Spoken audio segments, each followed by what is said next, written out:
so much. Well, I am really happy to be with you all and to talk about one of my favorite topics, flex work, hybrid work, and we're going to talk about the trends, the challenges, and the services offered, because when we start talking about hybrid work, we oftentimes know that there are challenges that come with hybrid work. And so in order to really reap those benefits, we've got to figure out how to overcome those challenges. So we're going to start, though, by talking about the trends. And I want to share a couple of slides with you of some data. And this data is coming from a group called Scoop, which does a flex index. And they gather information from U.S. companies of about 6,000 or so. And this is about the structured hybrid work continuing to rise. So despite what we might always hear in the news that everybody's going back to work, it's not really true. We are still continuing to rise. About 20% of companies a year ago embraced a structured hybrid model where employees were expected to be in the office a certain amount of time. And 32% of companies do now, which is representing about a 12 percentage point increase. And this slide here is talking about companies embracing flexible remote work policies outperforming on revenue growth. So I thought this was really interesting because most people don't approach this. We often talk about how people are more productive when they work from home, but we can make a correlation here because what they actually did was over a 3-year period, they looked and tracked the revenue growth of companies who have a fully flexible program, hybrid work program, compared to those who do not. And over that 3-year period, what they saw was this percentage of increase in terms of the growth, which outperformed significantly. And I think that really, you can make that correlation there to increase revenue growth, productivity increase, and you can also look at it from the standpoint of our leaders, executive leadership. It's about the bottom line, right? How is that revenue growth? How are things performing? And this is a really good indication and a good case for keeping hybrid work in terms of revenue growth. Oh, the next slide is about the most common day that people work in the office. So anybody want to guess? Did y'all see it already? Sorry. Tuesday. Any other guesses? Wednesday? Yeah. You win. It's Tuesday. The most common office day for U.S. Yes. Yeah. You get a day off. Yeah, there you go. Yes. So this is really interesting, and this was actually done when they consider U.S. enterprises for companies over 1,000 employees. But it is pretty typical among smaller companies that Tuesday is a common day to be in the office. And you can also use this information to kind of make that correlation with parking and trying to figure out how, parking, if most people are in the office that day, you can use that information for carpooling and van pooling and trying to figure out how you can potentially use alternative transportations on days when the majority of people are in the office. And then this is talking about larger equaling less full-time in the office. What we're starting to see is that structured hybrid models for companies that are larger, you're starting to see less full-time in the office. So if you take a look at this, the 1 to 5,000 employees structured hybrid, once you get to 25,000 plus, 75% structured hybrid models. And so that's a pretty good indication, I think. Again, we oftentimes hear about companies that are bringing people back into the office, but we are seeing larger companies embracing the structured hybrid. And this is about policy and occupancy moving in lockstep. So it's basically a comparison with the Flex Index and Castle occupancy rates. And so the occupancy rates, I guess, post-pandemic have been basically around the 50% since the pandemic. And it's only in the last year, I think it was 52.5% a year ago in March, and it's now at 50%. So we've seen a 2.4% difference in terms of occupancy levels, and again, an indication that not everyone is returning to the office. So I want to shift gears and I want to talk a little bit about the benefits of the hybrid and remote work. So here's some of the benefits that we typically hear about. Certainly recruitment and retention, which we've already talked about. Flexibility, which we've talked about, contributing to work-life balance, maintaining or reducing that office space when necessary. Of course, continuity of operations, which we all saw during the pandemic. Increased productivity, employee satisfaction. And then one of the big ones is employee and employer cost savings, which could be about $6,000 per year on average for employees who work from home several days a week. And that is, for employees, $12,000 for employers, and that could be a combination of things, including office space, productivity, reduced absenteeism, those types of things. All right, so now I want to chat about the challenges, because again, when we talk about hybrid work, that's one of the things that we do see quite often are some challenges that we have to figure out how to overcome. So we're going to talk about some today. A lot of these challenges, we have to be intentional in trying to resolve them and figure them out. The thing that I don't want organizations to do is just say, oh my God, this is just forever going to be an issue, so we just got to deal with it. No, there are solutions to everything that you guys have mentioned. It's just about being intentional, figuring out how to resolve those things and how to move forward and be practical about it. So, great. So here's some of the challenges that we commonly see, and some of them have already been mentioned. Certainly collaboration, lack of clear policies and expectations, employee engagement decline, lack of accountability, high employee turnover, employees feeling isolated and disconnected, particularly when they're remote and they're not coming in the office at all, productivity decline, and communication challenges. So one that I really want to hit on is the one that the young lady here mentioned, which is managing hybrid staff. Am I getting to my time? You're good. Okay. You're good. So the number one question that managers ask me, who knows what it is? How do I know they are working? That's the number one question that they ask me. And so what I'm always trying to convey is that, and I don't like to answer a question with a question, but how do you know they're working in the office?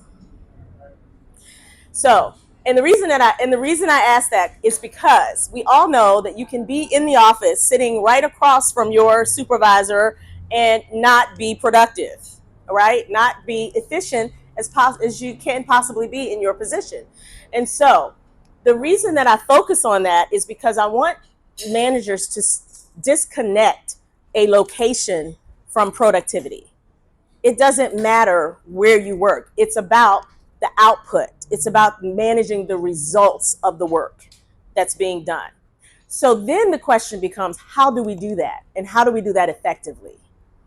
Managing the output. So we're focusing on the timeliness of the work, when it gets done, the quality of the work, how well it gets done, the quantity, how much of it is getting done, and then are we prioritizing the work that's getting done? So then you take that information and you say, okay, here are my employees. I need to manage by results. I need to manage by the output of what they're doing. So in order for me to do that, I need to understand what is it that they're doing? How long does it take them to do what they're doing? And how can I put measurable deliverables in place? Because in order for you to manage by results, you have to have measurable deliverables. So here's an example. I like to use this because people can kind of relate to it. If you have a professor who gives an assignment, okay, and says, I need a paper to be turned in. It needs to be this long. It needs to be about this topic. It needs to reference this particular thing. It's due on this date. and I have to, and this is what it needs to entail, okay? When that paper is turned in, does the professor ask the student, how long did it take you to do this? Where were you when you did it? Who were you with when you did it? None of that matters. The only thing the professor is looking at is the results. How was that done? Did you follow the directions? Did you turn it in on time? Did you put in there what needed to be put in? Okay. This is how we manage by results. Granted, we're not in school, but we take that same concept and we look at the actual output of the work that needs to be done. This is how we should be managing anytime, whether you're in the office, whether you're working from home. This is how we should have been managing all along. So those are the concepts that we talk about. But again, in order to manage by results, you have to have measurable deliverables. If that professor said, you have a paper that's due, good luck. There are no measurable deliverables. That student doesn't know, how can you determine how I performed? There's no due date, there's no topic, there's no nothing.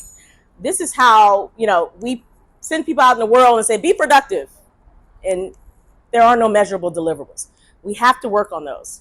So providing clear instructions, setting those goals, those action plans, setting realistic deadlines, establishing priorities, measuring the outcome, and including staff in the discussion of measuring deliverables. Ask the staff, how do you think we should measure or manage your results and your outcome? What are some measurable deliverables that you think would make sense for your position? Because they'll give you feedback. Okay? A couple of other things that I want to just hit on really quickly. Other challenges that I commonly see. Having difficult conversations. It's important to address performance early on with hybrid workers, with anybody, but it's important to address it. Don't let things linger. Have those difficult conversations and keep the lines of communication open with what issues may be going on that you need to know about. Staff not reporting to the office on days that they should report to the office. It's important to remember that business needs dictate in a hybrid program. So whenever that person needs to be in the office, it needs to be clearly understood. This is the day you need to be in the office, and that just needs to be clear. Handling disengaged employees, one of the ones that we talked about earlier. So in this particular case, and we've talked about this a lot with clients as far as handling disengaged employees. So it is important to establish a culture of teamwork.